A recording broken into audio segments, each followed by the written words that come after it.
you for joining us to the Around the Ballpark podcast. Let's talk some baseball, shall we? As we do every other episode, but today we're going to tackle the Cleveland Guardians, a team that is doing amazing this season, but I'm not really that surprised. We'll dive into that in a little bit. Once again, my name is Mike Redmond, alongside Darren Redmond, and our special guest today, David Cummings, fan of the Cleveland Guardians. We're just going to have fun. We're going to talk baseball. But before we do that, Darren, will you share a little something to our listeners? Tax time. Even though we passed April 15th, whatever that day is. Oh, by the way, for those kids playing at home, tax day was actually extended a couple of days for those states like Massachusetts that have Freedom Day or whatever it's called. So for a couple more days, I know I'm going to get emails about, what is a Patriots Day? Thank you. So, hey, did you ever hear of Chris Bennett? He's a good dude. I'm just saying. Yeah, he's a very good dude. And, in the heart of Palm Bay, Florida, where like the ocean meets the sky, there's a place where tax solutions happen and evolve, and your stress from tax problems go away. And Chris Bennett is the reason why in Nashville Tax Solutions. Did you know that? Totally. Obviously. Yeah, and that's what I'm here to tell you. But you know what? Maybe David Cummings didn't know, and we have some new listeners and some new watchers. I'm going to tell you, because at Tax Solutions, we understand that tax problems can cause a lot of stress. And it's nothing to fool around with, right? You can have wage garnishment, you can have fines and levies, and I'm not talking about a song right here. I mean, it's really bad stuff, and sleepless nights, and it's really not good for your health. But what Chris Bennett and Nashville Tax Solutions do is they help solve those problems. In fact, recently I had the pleasure of talking with somebody who worked with Chris Bennett, the owner of Nashville Tax Solutions, and I must say, the gentleman came away really inspired and so thankful for what Chris Bennett and his team were able to do, solving his very unique problems, because tax problems are not templates, right? They're all unique. They're all different. Who's a 1099? This situation, going through a divorce, second wife, I have a side business, I have a side hustle. Things change. If you're making money in different states, you may have to do different kind of solutions. But Nashville Tax Solutions is there to help you. So don't let tax problems weigh you down. Contact Nashville Tax Solutions today and let them guide you toward a brighter financial future. Call Nashville Tax Solutions at 615-502-2250 and check out the website. It's actually a very nice website. I've been there many, many times, and it's at NashvilleTaxSolutions.com, or just send them an email. And that email goes to info@NashvilleTaxSolutions.com. Nashville Tax Solutions, where tax resolutions is achieved.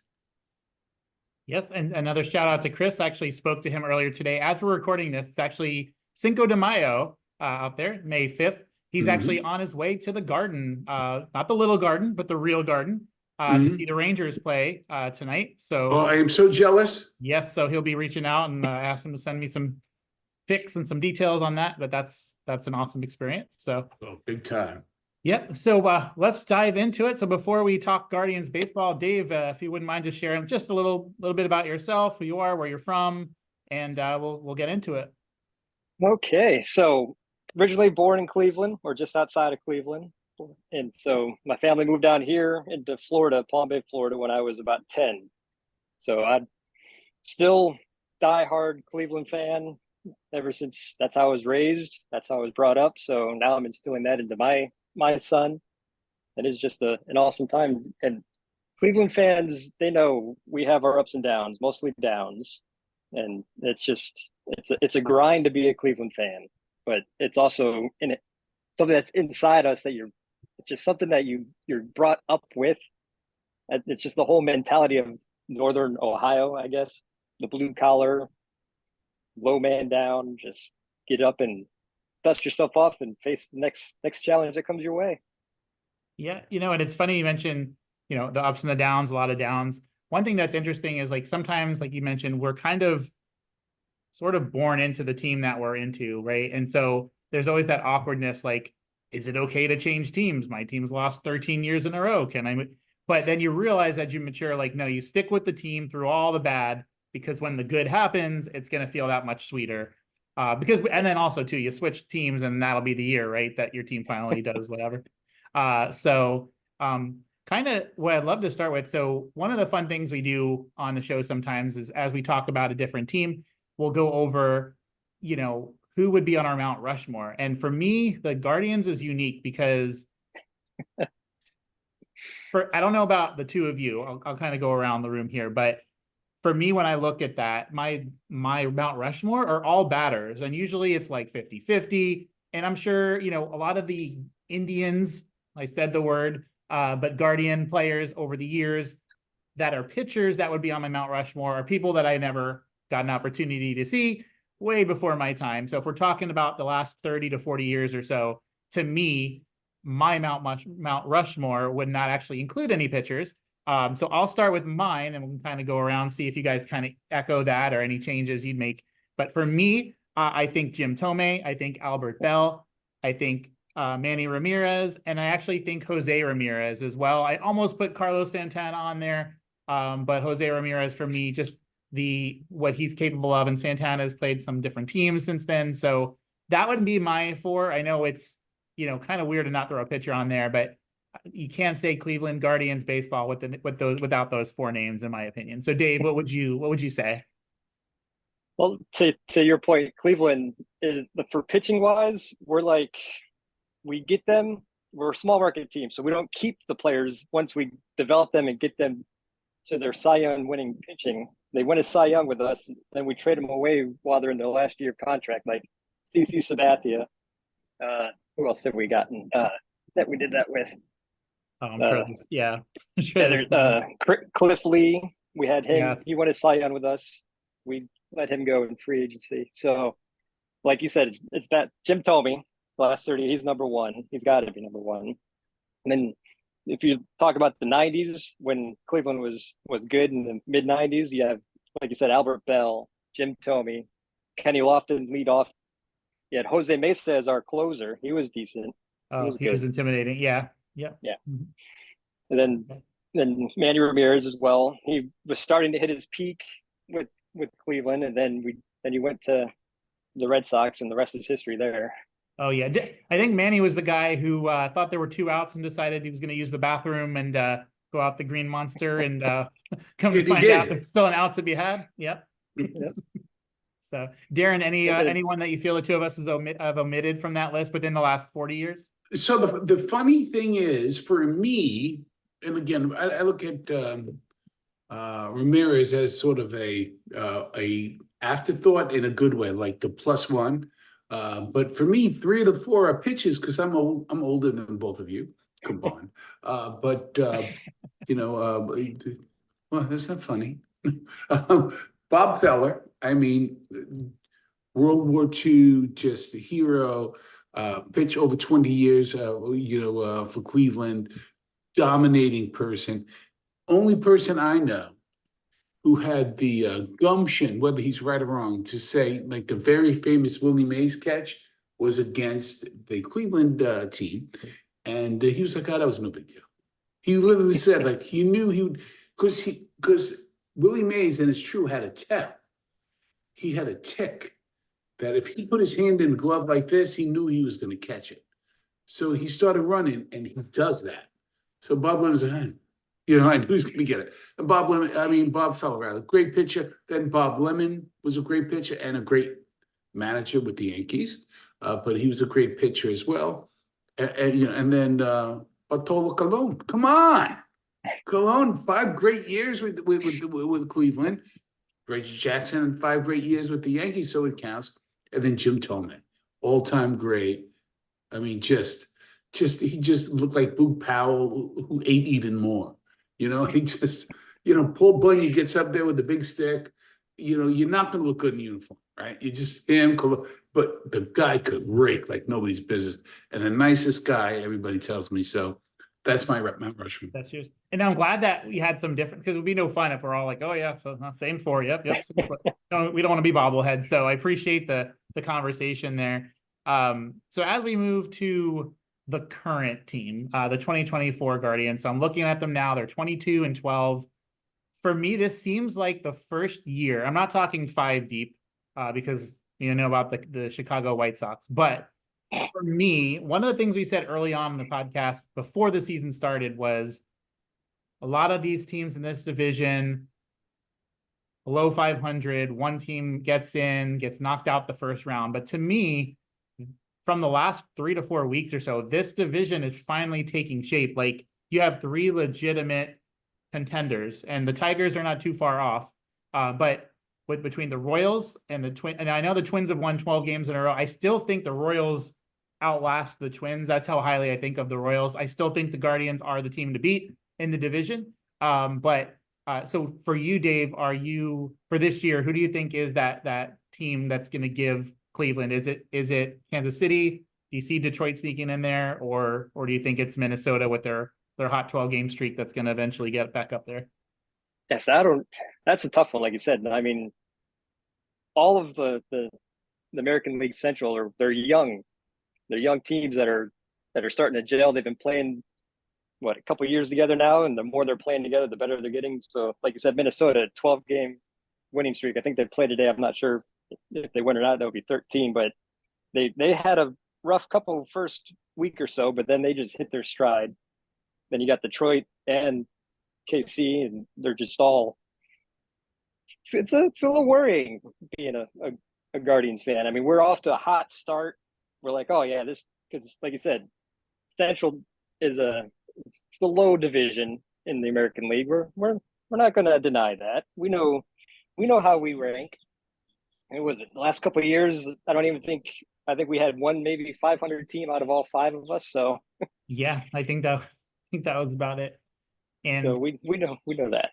Yeah, because it's really about being the hot team at the end. One thing we've talked about on the podcast before is not necessarily the team that's got the 107 wins. It's the team that finished September the strongest. And so It'll be interesting to see if one of these teams kind of tapers off, or, and also to keep in mind too, there's been very little divisional play. I saw a stat yesterday that the Chicago Cubs' first 33 games were all outside of the division. So I'm not saying I missed the days of the 19 games against each other, but so you kind of can put some asterisk in some of this stuff. I think we're a little too early to really tell, but baseball's better when more teams are in competition.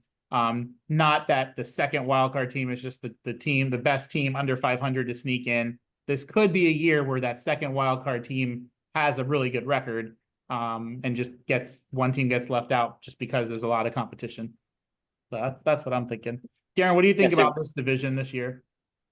I like it. I like it a lot. In fact, I'm a believer that the Central Division in both leagues, actually, it's not even that they could sneak up. I mean, you look at what Houston does. Now, granted, they have great players as well, but these teams, look, you saw what Kansas City did in 2015 to the Mets. They trashed them, unfortunately, but they did. They were ready. They peaked at the right time, and they were able to do it.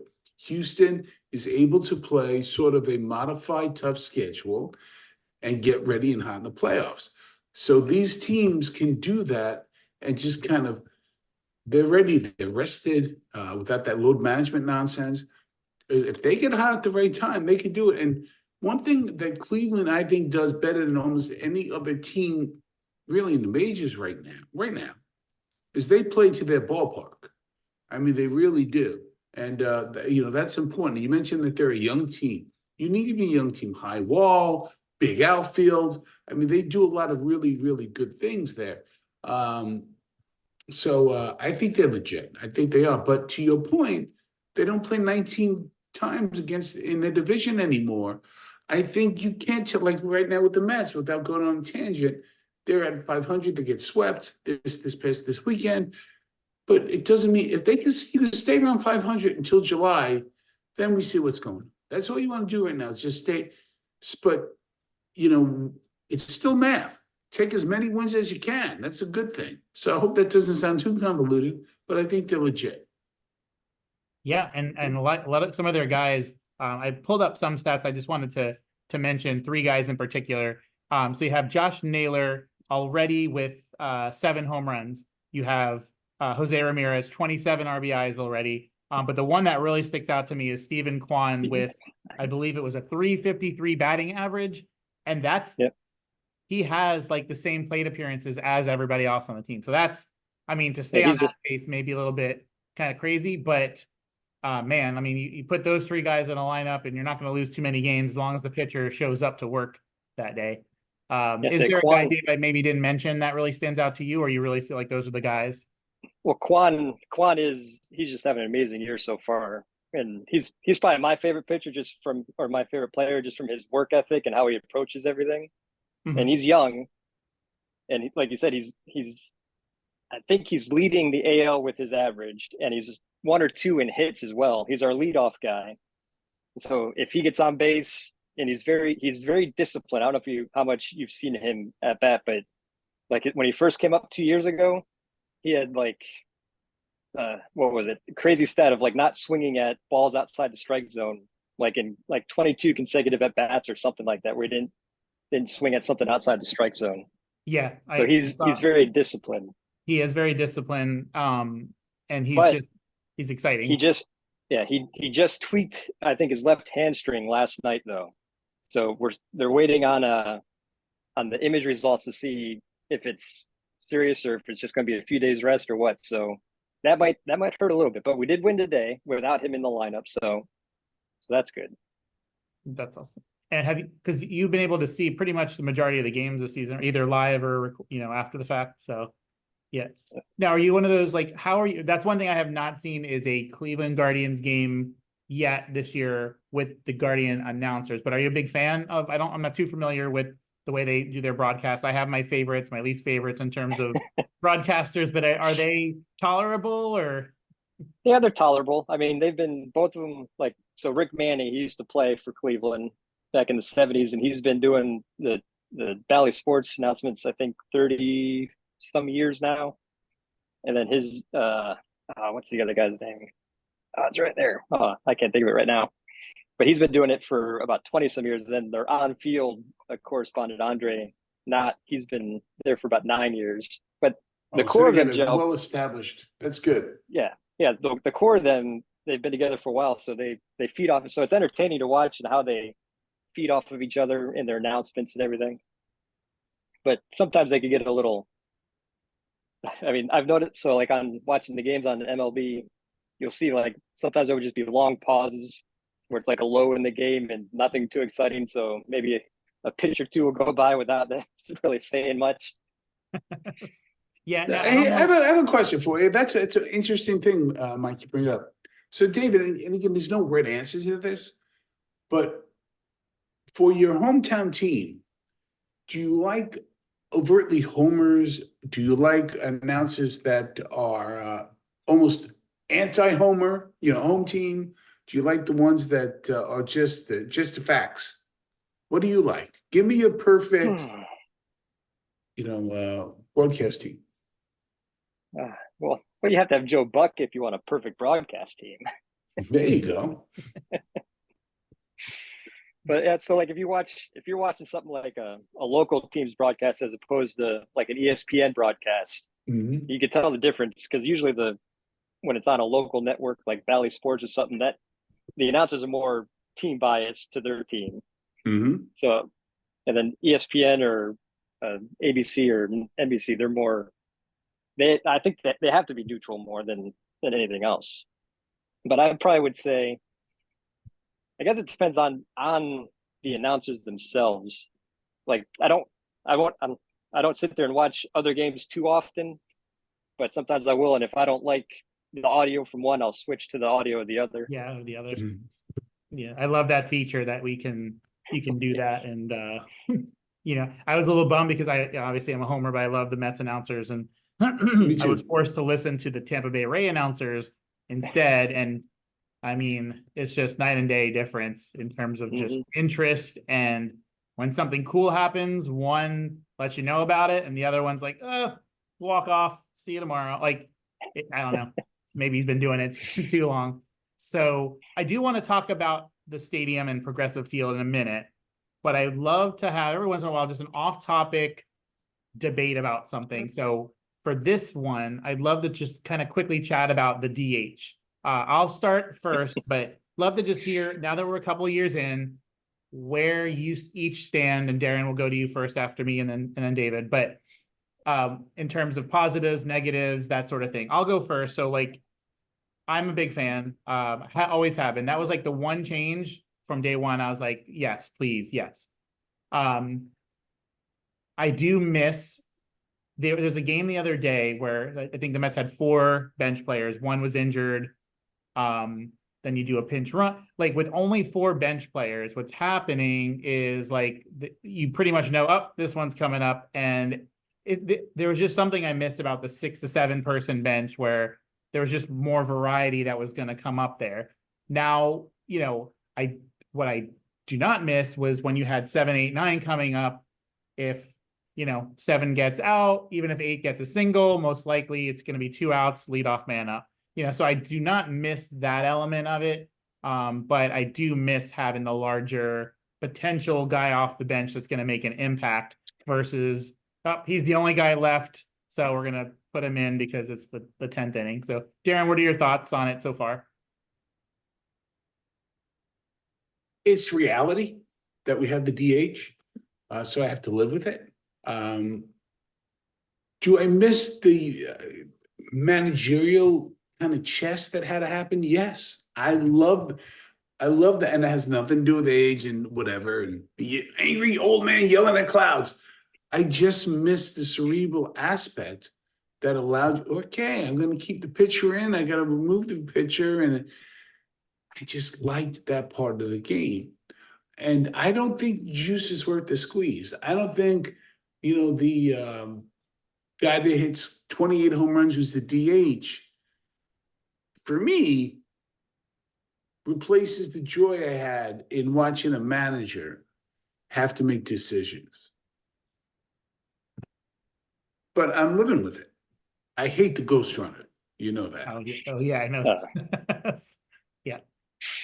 So for me, AL, I'm only I was born in '84, so I only know the DH in the AL. So I grew up with all that. But to Darren's point, I did love the strategic aspect that it plays in late in a game.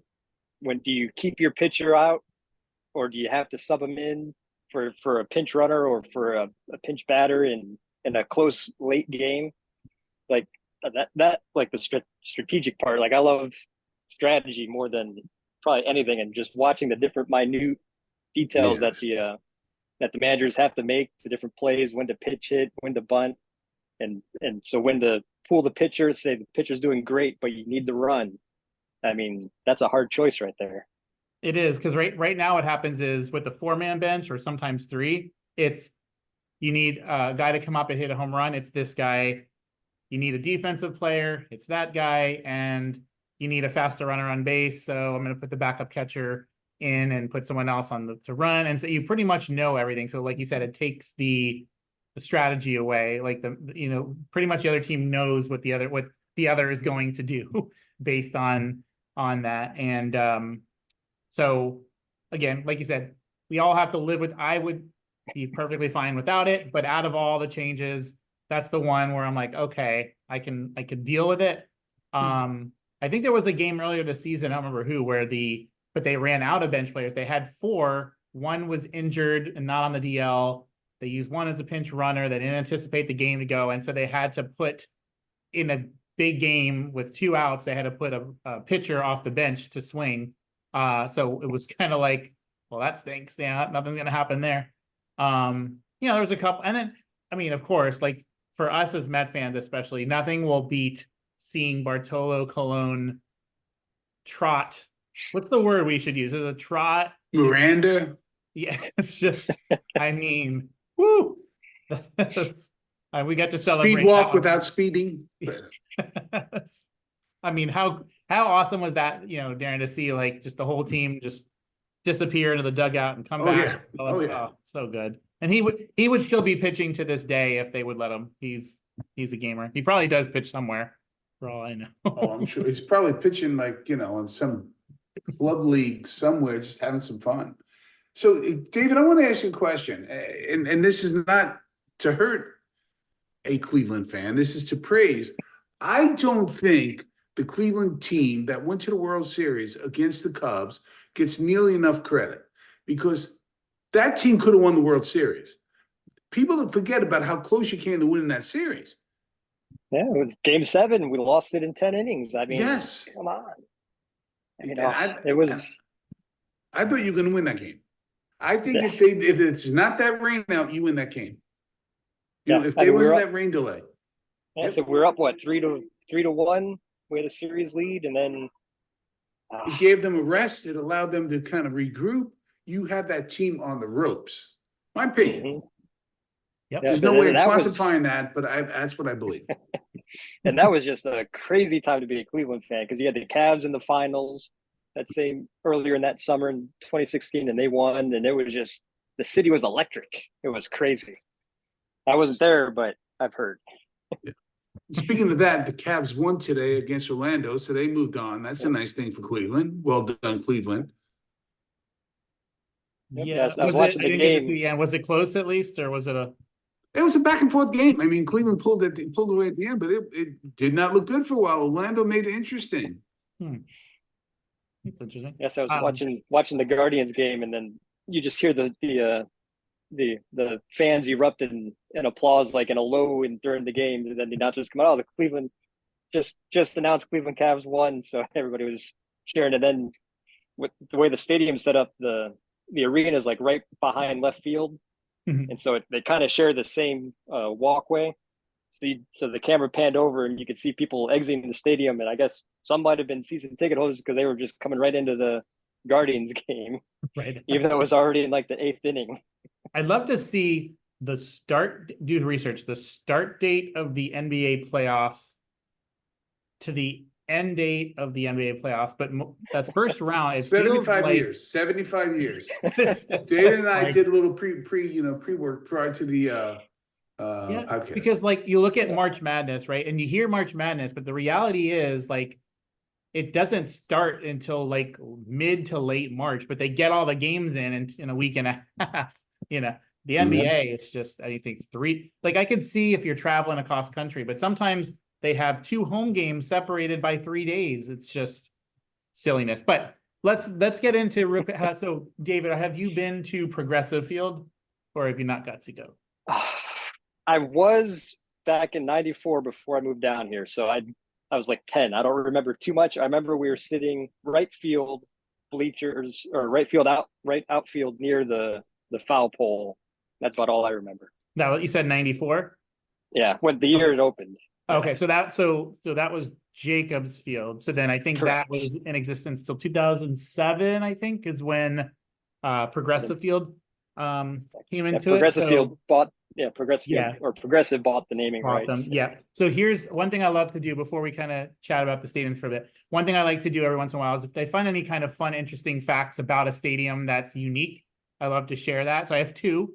Number 1, this is interesting. It says there's no, and if you know anything about either of the 2, feel free to chime in.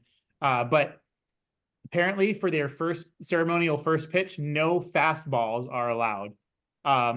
Because for dugout rules and safety rules, you basically have to lob it up there. So if you ever notice in Cleveland, there's never a fastball thrown in that first pitch because they said they're not allowed to. So that's a little interesting. And then number 2, so most stadiums you can't go in with anything. Some will allow you to bring in like a bottled water or maybe a small snack inside of a Ziploc bag. But doing some research, you're pretty much, as long as you keep it within the confines of a cooler in the right size, people can even walk in with a full pizza as long as you open the pizza box and show them that it's actually pizza, and they will let you through. And that's a quote from an actual stadium employee, not just a fan that said, "Oh, I snuck some in." So that's crazy to me. I mean, because you go to a park, they want you to eat their food, their hot dogs, their fries, or whatever, and their nachos. So that was interesting that you can straight up bring food in there. That's just beyond my, that's not allowed anywhere else. But, so yeah, so just wanted to share those 2 things. So, like you said, you were younger when you went, for me, like I had gone to Shea Stadium, I was pretty young. So I just remember loving every minute of it. I've got to go to Citi Field twice. So I remember I was older, so I remember a lot of the nuances and stuff. So it's probably hard to remember from 94 too much, but you know, I've also been when I was younger to the municipal stadium. So the one Mistake that by they the shared lake. with yes. Yep. Yes. So I I remember love that going to some stadium. games. I do. 80,000 seats. What was that like? Well, again, I was young, so out in the outfield, it was the bleacher seating, and Mm-hmm. that's where we'd get because it was cheaper. And I remember we'd bring thermos with hot dogs in it. Like my parents would cook up the hot dogs, cook them in beer and whatnot. Then we just have bring our thermos to so the bring your own food thing. I guess dates all the way back to then. with that. And Yeah, then, Oh, that's nice. Get a picnic back there. pretty much. Do you have one thing that, like we talk about sometimes, some memorable games? Do you have a memorable game that stands out to you more than others? Is it something from the Marlins and Guardians World Series? Is it another it had to moment? be Yeah. it had to be the Cubs game 7. I mean, I remember so it was later in the night. I was up by myself. My wife and kids were all asleep, so I had to kind of be quiet while Mhm. I was watching That's it. the And I was just like, worst. I was pacing around the living room watching the game. Oh, and then when Raji Davis hit that home run, I was like, but I couldn't scream. Because they start so late all the time. Like, yeah, Yes, like I remember some big games, the family trying to stay away. When I say the family, I mean the wife, because the kids could care less, unfortunately. But they try, and then but they start 8 p.m. or whatever, and then the commercials, and then just once when the bullpen and all the pitch outs and all. So yeah, it is hard. So when you get that excitement, everyone else is out. So it's like you got to contain it. It's not like a Sunday afternoon game. I get why they start the times when they do. But one of the things too, Darren, I know is a big fan. If I'm not mistaken, Darren, you love 1 o'clock started playoff games on a Tuesday, correct? You love it? Yes. Yes. Yes, I'm a big fan. And in fact, it's the gift that keeps on giving. It's the Whitman Sampler baseball playoffs. Yes. I mean, is it really the worst thing if two games have to be on at the same time to avoid a 1 p.m. start on a Tuesday? I think it'll be okay. No, I was really annoyed. And I think what Mike is alluding to was I thought Tampa Bay really got shafted this past season. They gave them the Tuesday 1 o'clock games. And then they wonder, nobody watched the games and there was nobody at the games. Well, people are working. I mean, people are working. It's really not fair at all. That's why, the statistics are malleable things that are not fact. They're based upon factual things, but that does not make them fact. So you had a home game, you could have went. Yeah, it's also at 1 o'clock on a Tuesday, and I am a cop, I work at a church. We have service at that time. Can't just say, "Go, hey guys, call it a day. Be good, all right, trust you." We're not like the city of Green Bay. Jesus where died just for our shut it down. sins, but you know what? The Tampa's playing. We got to go. No. Yeah, no. And I was happy to see they did get the Fox game yesterday. Because that's something we've talked about in the past, but don't get me wrong, we love the Yankees, Red Sox, and we love the Cubs, Cardinals, but I mean, it's not moving the needle enough where it's not the worst thing in the world to put a Guardians Royals game, two teams that are young, that are fiery, that are up and coming, on the game of the week. How about we get some eyes on some new up and coming people like a Bobby Witt Jr. from Kansas City, or insert name here from Guardians. Like I wish we saw more of that, and not just because if you look at the list of 30 teams amount of national televised games, I think there's like 13 teams that don't get a single game. And I think they're doing a disservice. I'm not saying put White Sox, Rockies on, in the middle of August when they're both 97 games out of fourth place. But this early on in the season, there's no harm in choosing a Royals Guardians game over 100%. Yankees Red Sox, because there's like Yep. 12 other times they're playing. So like, so that's something I wish we would see more stars of, because baseball can get to that next level when we see more Bobby Witt Juniors and Randy Arozarinas in the spotlight, bringing more people and more excitement to the park than just, well, the Yankees and Red Sox, because they've been rivals for years. But the new fan doesn't know that they've been rivals for years. The new fan wants to see the newest, youngest guy do what he does best, not something from 20 years ago. So yes, they throw in some Cincinnati Reds with Dela Cruz. Oof, that kid's exciting. he is exciting. Oh yeah. And then you got Corbin Carroll out there in Arizona. Yes. So you got some young talent out there. It's nice. It's good for baseball. And some may not work out. Like if you're looking at the Jackson Holiday kid from Baltimore, unfortunately went 1 for like 40. He'll be back, but it's exciting to get that, to see those young guys finally get that call up. And I would love to see more spotlight on that top prospect getting, because if there's one thing that, not a lot of things bother me. Like I honestly, like my wife will tell you, like I can let most things go, but I'm not hating on football here. So anyone watching, I'm not hating on football, but could we stop with the 342 mock drafts? Oh, I hate it. I hate it. I am mocking it. It's terrible. It's terrible. So it was horrible this year. It's like anytime I wanted to hear any baseball highlights or something, turn on ESPN, it's nothing but NBA or NFL. There's like there wasn't much coverage. The first 42 minutes of Sports Center, and then and the Guardians beat the Royals 2-3 or 3-2 in like 4 seconds. It's like if you blink, you miss the highlight, and it's sad. So I would love to end with this. I'd like to hear both your takes. Just so at the end of the year, we're talking playoffs now. How far can the Guardians go this year? Can they be the team to knock out a contender and make it to the end, or do you feel like they still have a ceiling that they can't get beyond? So I'll start with you, Dave.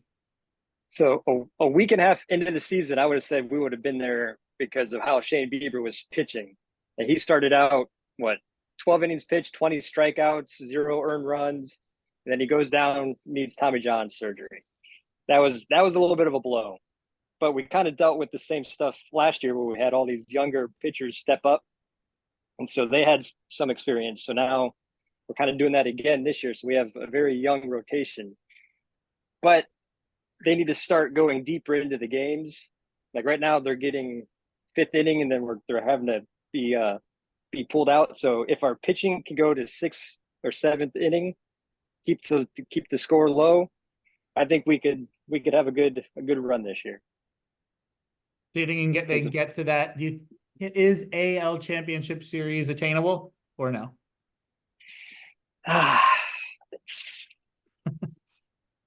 It's a good question. I guess it's how they play in September, right? That'll be I think it's obtainable, but I mean the way everybody else is playing in the division, Minnesota and Kansas City and even Detroit a little bit. I mean, like you said, we've only played Minnesota so far. We're getting ready to go into a 3-game series against Detroit and then Chicago.